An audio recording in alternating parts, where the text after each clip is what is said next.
So, hi everyone. What if we have the angle pairs?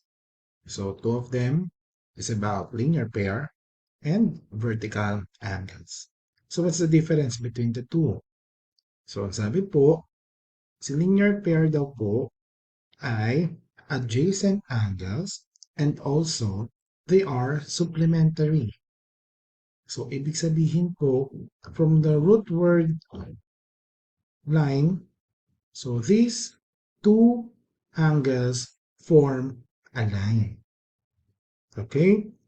So with them, be sure that you are able to identify that they are adjacent and then they are also forming a line.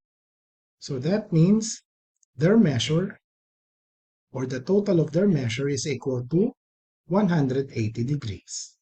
Okay? And then vertical angles are non-adjacent angles and their measurement is equal. So most probably in intersecting lines, sila yung magkatapat. Okay? Magkatapatan po sila doon. Sige. Now let's have this as an example. So I have these intersecting lines and it formed four angles. And I named them angle 1, 2, 3, and 4. But the given here is the measure of angle 4, which is 130 degrees. Now, I want to look for the measure of angle 1. Go back to the figure. This is angle 4. Ayan. Sige, palitan natin ng color para medyo mas makita nyo. This is angle 4. And then the one being asked is angle 1. So if you're going to look at them, that these two angles are adjacent angles. Kasi ito po yung same side nila.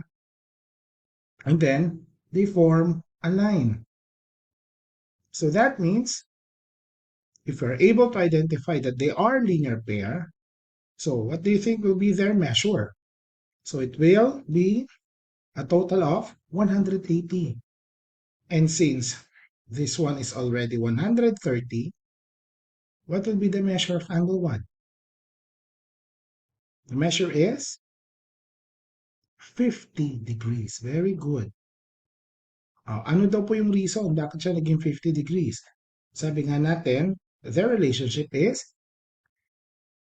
linear pair. Okay? Next, angle 3.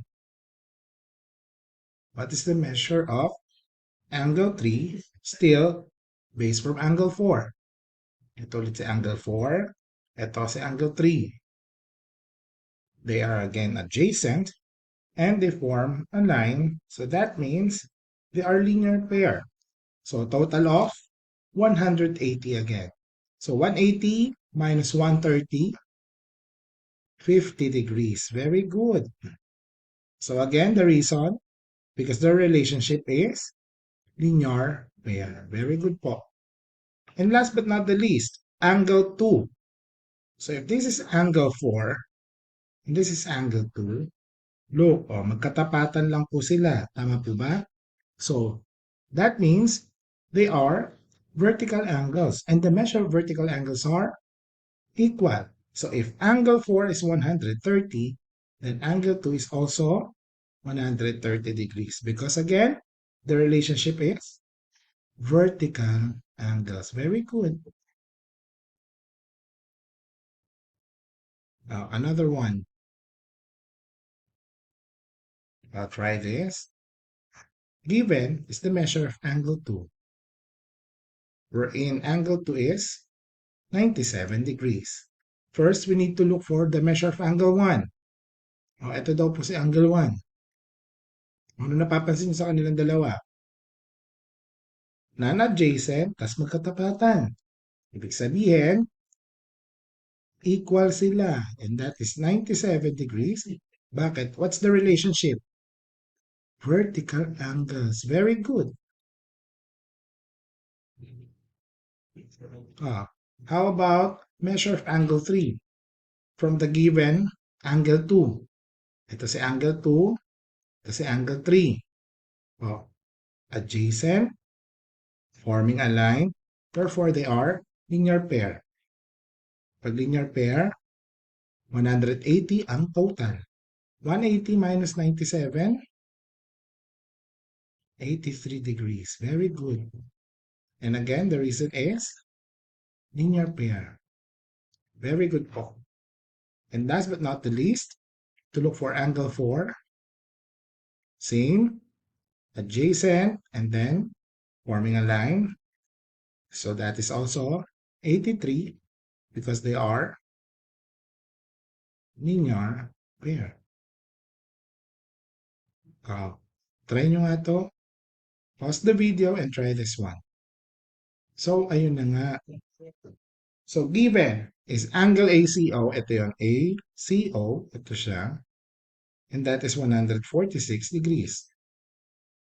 We need to look for angle ACR. Asan si ACR? ACR. Ito siya. So, from there, ikita nyo, they are adjacent and they form a line. So, that means linear pair sila. So, 180 minus 146, 34 degrees. Very good. So, that is linear pair. How about angle RCL? Nasaan si RCL? RCL. Mula dyan kay RCL, ano naman po ang relationship niya mula dun sa given angle na si ACO? Ito silang dalawa. Magkatapatan and non-adjacent. So therefore, they are equal because the relationship is vertical angles. Very good.